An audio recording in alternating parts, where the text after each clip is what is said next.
Friend Tony Perkins, it is great to be back to the Values Voters Summit, the greatest gathering of conservative, pro-family Americans in the nation. I'm truly humbled to be here. It's been a few years since I've been back. I'm so grateful for the invitation to me and to my running mate. I'm grateful that with so many of you here today, known me for some time, and you know that despite that overly generous introduction by Penny, the introduction I prefer is just a little bit shorter.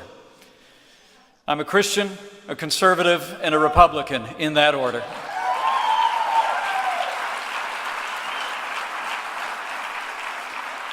And it's been my high honor to work with so many of you, so many of the extraordinary organizations that are represented here.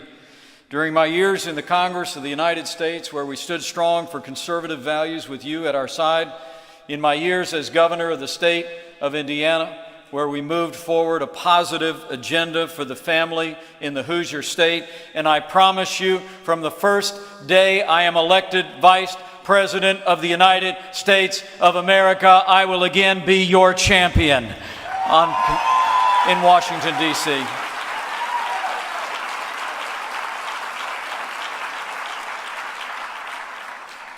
But despite the high nature of that office, I will tell you the highest office I will ever hold, the highest position I will ever have, is to be Karen's husband and Michael, Charlotte, and Audrey's dad. Would you join me in welcoming my wonderful wife, the First Lady of Indiana, Karen Pence, who's with us here today.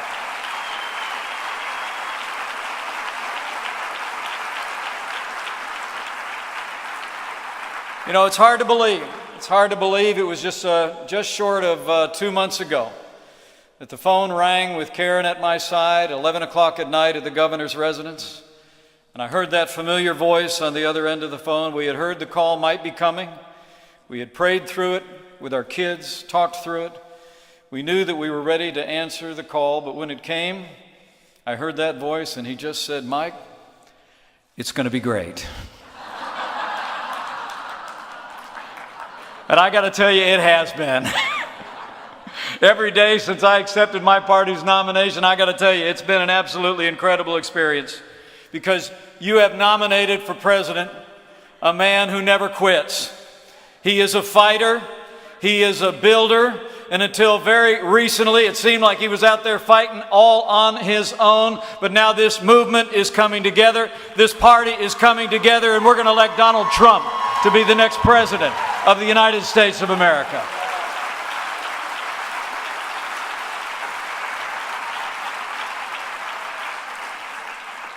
I'm going to have a lot to say about my running mate before I let you go, but the contrast between the man that you heard from yesterday, a man who would have been with you here today, except at this very hour he is paying his respects and praying with the family of the late and great Phyllis Schlafly, who we remember on this day. The heart and the vision and the mission of this good man who will be a great president couldn't be a more dramatic contrast from what the other party has nominated. It truly is amazing. It's amazing when you think about it. At a time when millions of Americans are crying out for something new and different, crying out for a change of direction here in our nation's capital, the other party has nominated the most predictable of names and a stale agenda. Well, the truth of the matter is, Donald Trump and I both know the only way you can change Washington, D.C. is by changing the leadership in Washington, D.C., and that begins the day we make Donald Trump the 45th President of the United States.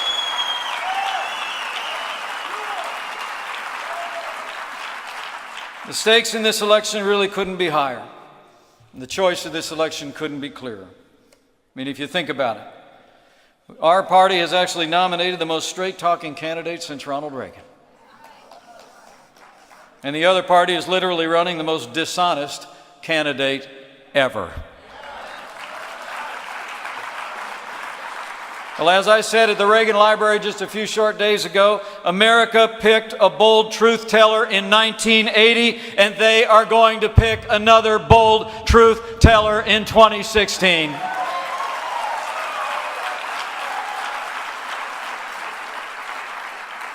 Really is remarkable when you look at the agenda of Hillary Clinton and the record of Hillary Clinton. It was Hillary Clinton who was the architect of the failed foreign policy of the Obama administration, and she means to continue it. Hillary Clinton's record on foreign policy must be recalled. It was Hillary Clinton who helped undo all of the gains of our troop surge in Iraq, supporting this president's decision after the American soldier had won security and peace in Operation Iraqi Freedom at incredible cost. It was Hillary Clinton and Barack Obama who withdrew American forces without a new status of forces agreement and literally created the vacuum in which the terrorist organization ISIS was able to be conjured up, as it were, out of the sands of the wider Middle East to compromise large areas of those hard-fought gains. It was Hillary Clinton who actually initiated the president's disastrous agreement with the radical mullahs in Iran. It's extraordinary to think. $150 billion to Iran, including more than $1 billion in ransom payment delivered in the form of cash. 400 million of which was delivered on the very day that 4 Americans were released from captivity. Let me make you a promise. When Donald Trump becomes president of the United States of America, we won't be paying ransom to terrorist sponsoring states. They'll be paying a price if they threaten American citizens or detain or harm our people. And lastly, as Penny referred to before, it was Hillary Clinton and her State Department who left Americans in harm's way in Benghazi. Told a story about it being inspired by some video, even to the parents of the fallen when their remains arrived back at Dover Air Force Base. And then when she was asked about it before a Senate committee, Hillary Clinton literally said, quote, "What difference at this point does it make?" Well, let me say, as the proud father of a United States Marine, anyone who said that, anyone who did that, should be disqualified from ever serving as Commander-in-Chief of the Armed Forces of the United States of America.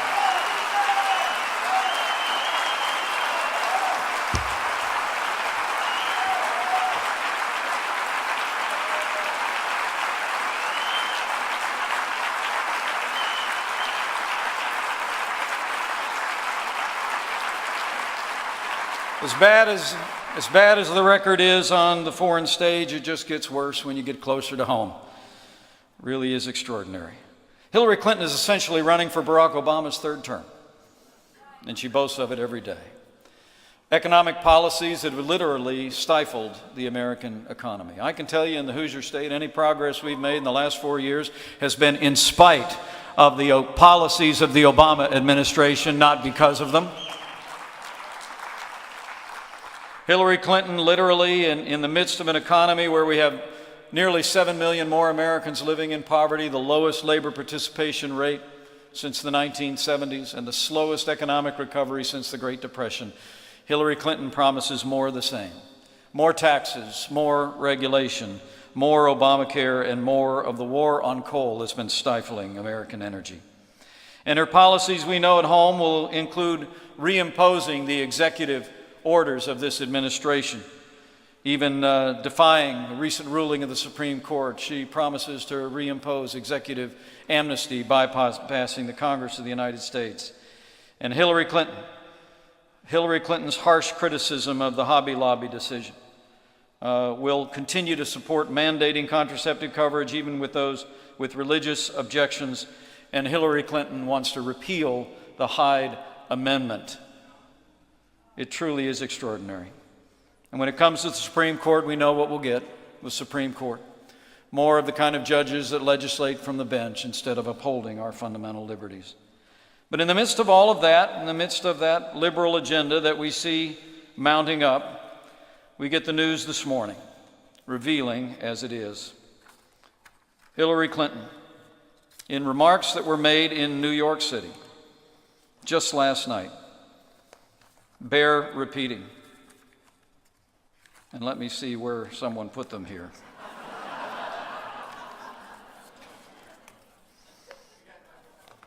Take your time.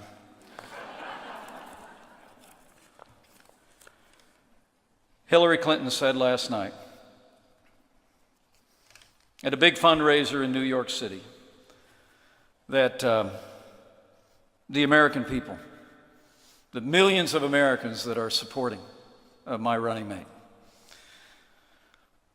were described in the most deplorable of terms. It's extraordinary to think of it. She referred to those people as irredeemable. Well, I will tell you right now, I campaign on a regular basis with Donald Trump. I campaign all across this country for Donald Trump. Hillary Clinton's low opinion of the people that support this campaign should be denounced in the strongest possible terms. The truth of the matter is that the men and women who support Donald Trump's campaign are hardworking Americans, farmers, coal miners, teachers, veterans, members of our law enforcement community, members of every class of this country who know that we can make America great again. So let me just say from the bottom of my heart, Hillary, they are not a basket of anything. They are Americans, and they deserve your respect.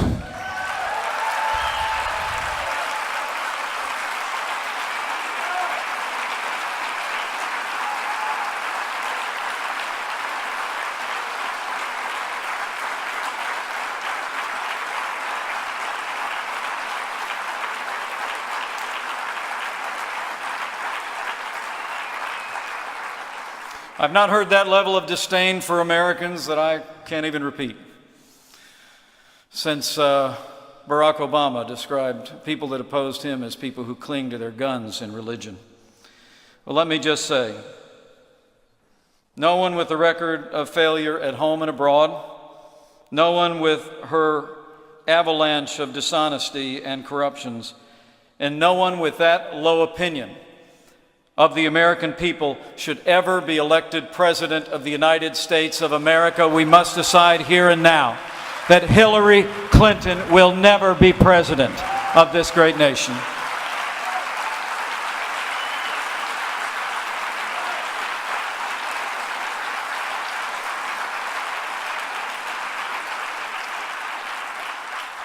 You know, the failed leadership of Barack Obama and Hillary Clinton must be answered with resolve and with strength and with vision. And that's precisely what Donald Trump and I will do. Donald Trump has a vision to make America great again. And it all begins with making America strong again. It all begins with recognizing that we live in a tumultuous time in the life of this nation. It will be this weekend that we mark the 15th anniversary of 9/11. That was a day that I actually was in this city, as many of you who are here were as well. I found myself on Capitol Hill. I'll never forget the sights and sounds of that day. I'll never forget seeing half of the sky filled with billowing smoke. I will promise you this: the day that Donald Trump becomes President of the United States of America, we will again rebuild our military. We will restore the arsenal of democracy, and America will again stand tall on the world stage. We will stand with our allies, and we will stand up to our enemies.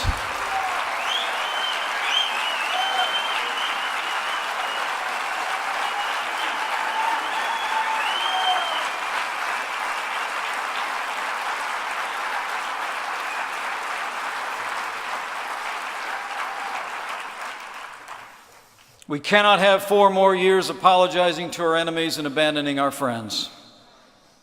America needs to be strong for the world to be safe. And on the world stage, I promise you, Donald Trump will lead from strength. We will stand with our allies.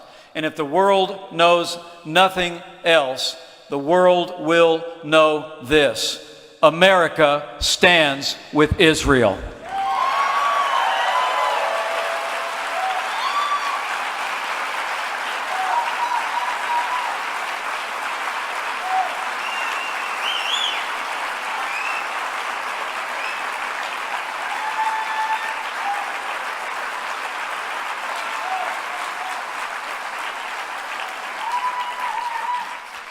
But in a Trump administration, we know that a strong America requires a prosperous America. And we'll make America great again under this administration, not with the higher taxes and more regulation and more Obamacare and more of the war on coal, but Donald Trump has a plan to get this economy moving again for every American. We're going to cut taxes across the board, lower marginal rates. We're going to end death taxes, and we're going to lower business taxes in America so American companies can compete with companies around the world to create jobs here in this country.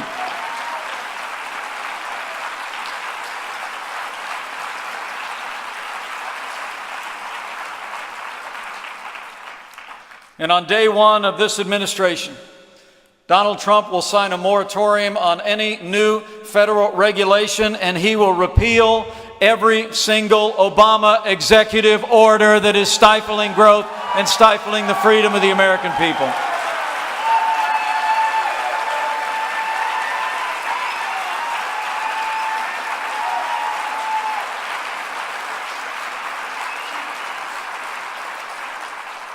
When we elect Donald Trump as negotiator-in-chief, America will again have trade deals that work for the American worker, and we will hold our trading partners accountable to the commitments that they make in international exchange. And on day one, Donald Trump and I will end the war on coal once and for all.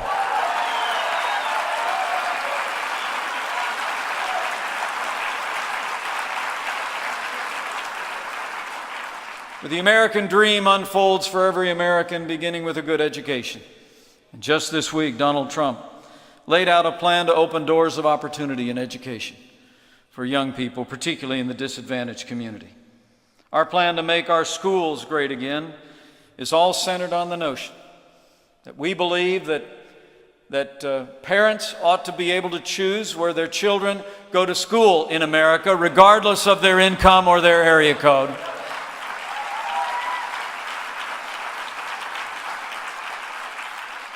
We'll continue, of course, to support all state efforts for traditional public education, but we'll continue to make it possible for states to use even more resources to innovate in the manner of charter schools, expanded educational choice, and this White House will support home schooling by parents all across the United States of America.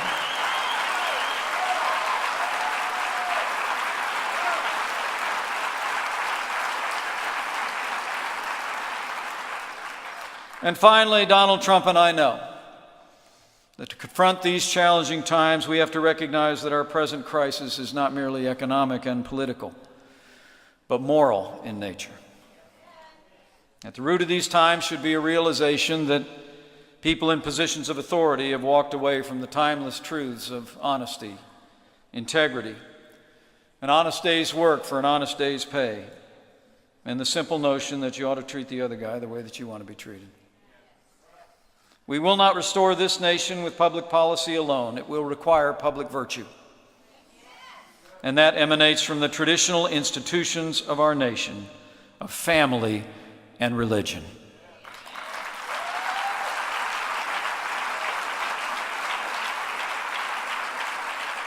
You heard him say it yesterday. At the center of all of our policies will be the notion of the importance and the paramount importance of the family. And also will be at the center of our policies will be a commitment to ensure the vitality and the freedom of religion of every American and every religious institution in the land.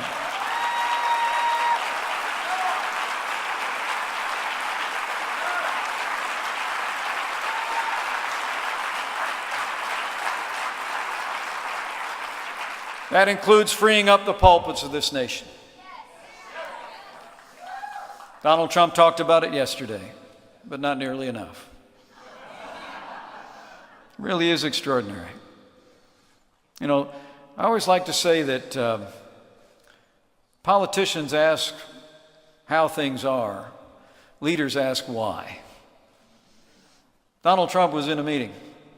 It was the better part of a year ago with religious leaders from across the country. And in his own way, he said, well, I'd love to have your support, and why don't you get out there and talk about it? And they all, almost with one voice, said, well, we can't, because there's actually a provision in the Internal Revenue Code that threatens to withdraw the tax-exempt status of religious institutions, preventing them from going anywhere near endorsing or supporting a candidate for public office.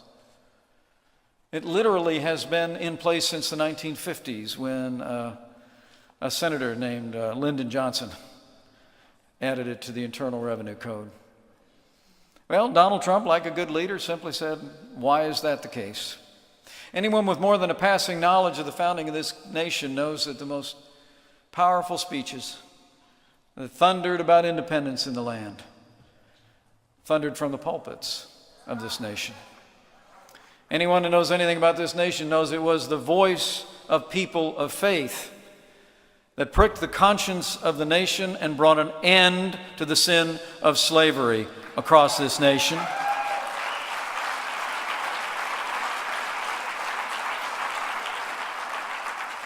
I've stood in the church in Montgomery, Alabama, where Dr. King railed against the injustices that took place in places all across America. And again, it was the voice of the people of faith that advanced the cause of civil rights all across America. So Donald Trump asked the question, why?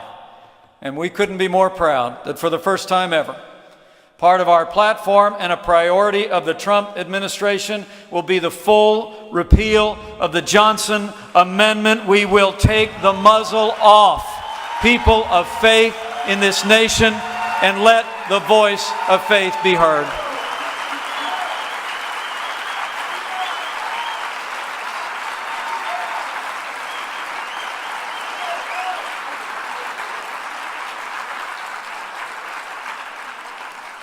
And lastly, let me make it crystal clear.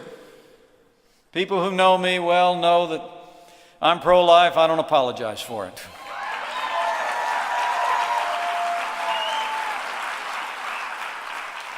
I want to live to see the day that we put the sanctity of life back at the center of American law, and we send Roe versus Wade to the ash heap of history where it belongs.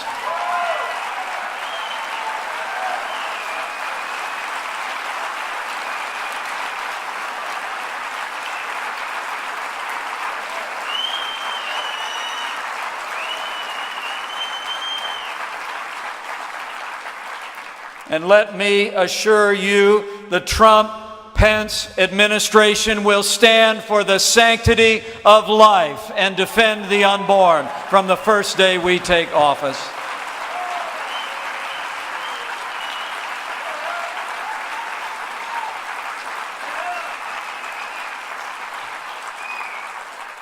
I'm truly grateful. I'm truly grateful for Donald Trump's strong commitment to the sanctity of life. He understands the moral imperative of advancing the cause of life. And we've spoken of it many times. In fact, did again this morning on my way here to see you. During my time as governor of Indiana, I'm proud to say, with the support of many of you in this room, we promoted a culture of life in the state of Indiana. We instituted the first ever state income tax credit for Hoosier families who adopt.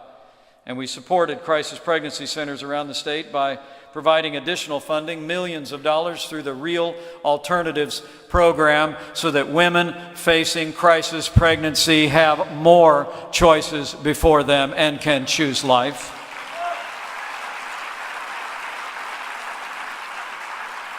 I'm proud to say we were among the very first states to fully investigate Planned Parenthood in the wake of the horrific revelations that came forward. I've supported numerous measures honoring the sanctity of life and was pleased this year to sign a trailblazing bill that protects the unborn from being discriminated against because of race or gender or disability.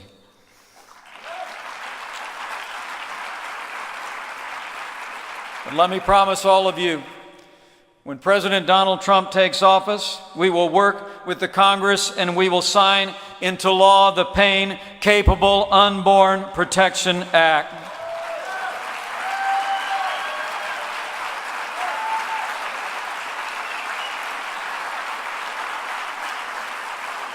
We will end late-term abortions nationwide.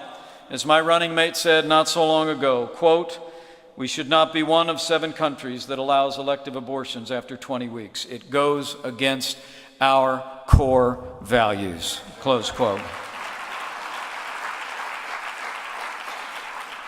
While Hillary Clinton and her running mate call for an end to the historic advance of the Hyde Amendment, a Trump-Pence administration will uphold the Hyde Amendment and prevent the taxpayer dollars of millions of pro-life Americans from being used to fund abortion.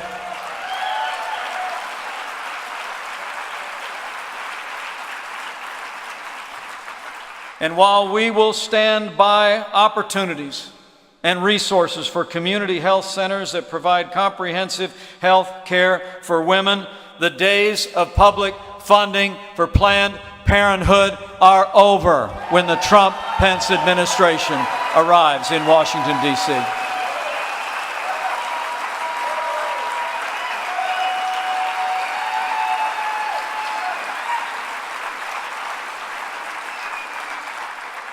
Donald Trump and I both know the largest abortion provider in America should not also be the largest recipient of federal funds under Title X. Things will change, and we'll stand for life. And lastly, and perhaps most importantly, when it comes to life and all of our liberties, is that Donald Trump will appoint justices to the Supreme Court of the United States who will strictly construe the Constitution of the United States in the tradition of the late and great Justice Antonin Scalia.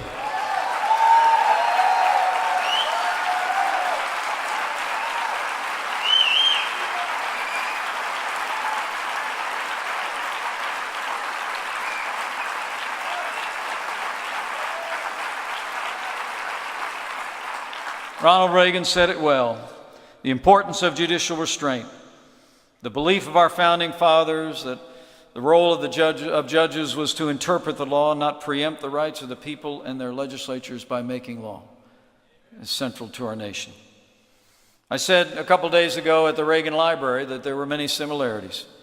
The broad-shouldered leadership, the plain-spoken nature, and the policies between Ronald Reagan and Donald Trump. But let me tell you emphatically, it would be more accurate to say that when it comes to the Supreme Court of the United States, Ronald Reagan's views and Donald Trump's views are identical. We must ensure that the next president making appointments to the Supreme Court of the United States of America is President Donald Trump.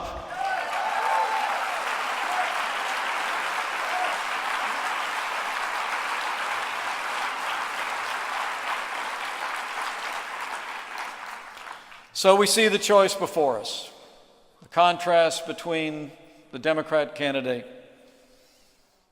the policies that she advances, and the policies of our team could not be more dramatic.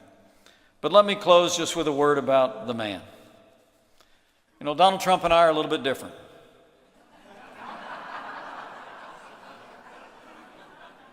Okay, we're a lot different. The long way from a small town in southern Indiana to the skyscrapers in New York City. But the truth of the matter is, I've come to know this man when the Klieg lights are off and the cameras are off over the last few months. Someone came up to me the other day and they said, you know, I've known Donald Trump for a long time and I really like him. And I said, well, I haven't known him very long at all, and I really like him. I'm telling you, he's a good man. He's a good man, and he's a man who loves his family and he loves this country in ways that few that I've ever been around in my life do. All you need to do is look at the avalanche of criticism that's fallen on him since virtually the day he entered this race, and his willingness to stand again and again, his face turned like flint against the wind. That all emanates from a love for the American people and a boundless confidence in the ability of the American people to set things right and make America great again. I can tell you where that comes from. I think it comes from our personal experiences. It really does. Because while our styles are different, our ideals are just the same. And I think it comes from the fact that his grandfather immigrated to this country just like my grandfather did. His dad was a self-made man who built a business up from nothing. My dad built a small gas station business in a small town with his own hands. I mean, in a very real sense, we were both raised with the conviction that to whom much is given, much will be required. So he built on what his father had given him. He went from Queens to Manhattan Island and built buildings to the sky that are known all over the world. For my part, I was called into public service. I can't imagine what my immigrant grandfather would think of me standing before you today in this capacity. I always tell people, other than a whole bunch of zeros, Donald Trump and I really have an awful lot in common.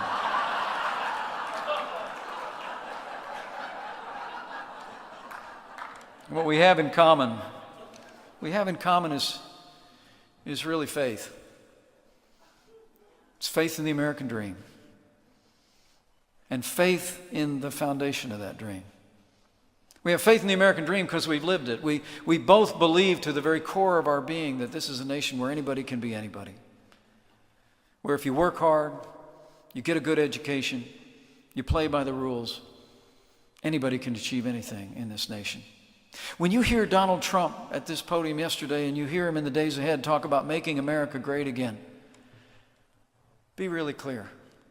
He's talking about making America great again for every American, bringing alive the American dream for every American son and daughter, regardless of race or creed or color. That's when we'll make America great again, when the American dream again is working for everyone in this nation.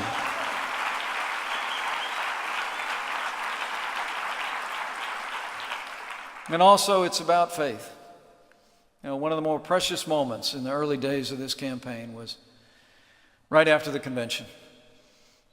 Donald Trump and I had campaigned together on that plane of his. They actually gave me a plane, and it's pretty big. People ask me, how big is it? And I said, it's pretty big other than when it's parked next to his. But I was on his plane. And Karen was with me. And while we were getting ready to part, we'd campaigned together for 2 or 3 days. And while we were getting ready to part, he said to me, hey, before we break up tomorrow, could we have some time to pray together? The next morning, we got up and hustled through the morning's activities, and I thought it might have passed out of his mind. It might have been something we forget, but no, sure enough, he came walking right up to me, and he grabbed me by the hand, and grabbed my wife and my daughter by the hand, and he asked Karen to pray, and she did. I'll tell you what, I think at the very core, the very heart of this good man is a faith. It's a faith in God and a faith in the American people. And what I ask you to do today is to work every day in what remains of this election to restore that kind of faith back to the center of the American government. That we can do it, but it's not going to be done without you. I mean, I'm really here to encourage you. I'm here to encourage you in the same way that others who've spoken before and will speak before you leave. Is I hope you leave here with a real burden on your heart to seize this moment in the life of the nation. Mrs. Pence and I, we answered the call when it came that night because we thought it was a calling in our life. And that's been confirmed every day in the course of this campaign. But I'm asking each one of you to feel the same calling. Leave here today and redouble your efforts to reach out to your neighbors and friends, to go to the internet, on your Facebook page, get on the telephones, get involved in the local campaign. Work with all of your heart in the days that remain in this campaign. And as you work like it all depended on us, do what Donald Trump and I and Karen did that day as well. Remember to bend the knee and pray. Not so much for campaigns, but pray for our country. Pray that the people of this country would rise up as they have through different times in our history and take the reins again and turn America back in the direction of freedom and the principles of our founding. Because I still believe what I've always believed, that what was written millennia ago is still just as true today. That if his people, who are called by his name, will humble themselves and pray, he will hear from heaven again, and he will heal our land.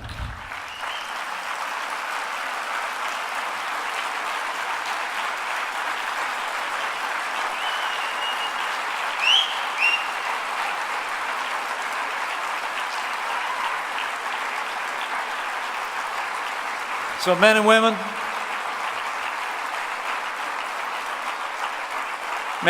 of the Values Voters Summit, I stand before you deeply humbled and deeply honored, but I challenge you from my heart, leave here today determined to do all that we can to work and to pray, for if we do that, we will elect Donald Trump as the 45th President of the United States of America, and we will make America great again. Thank you very much.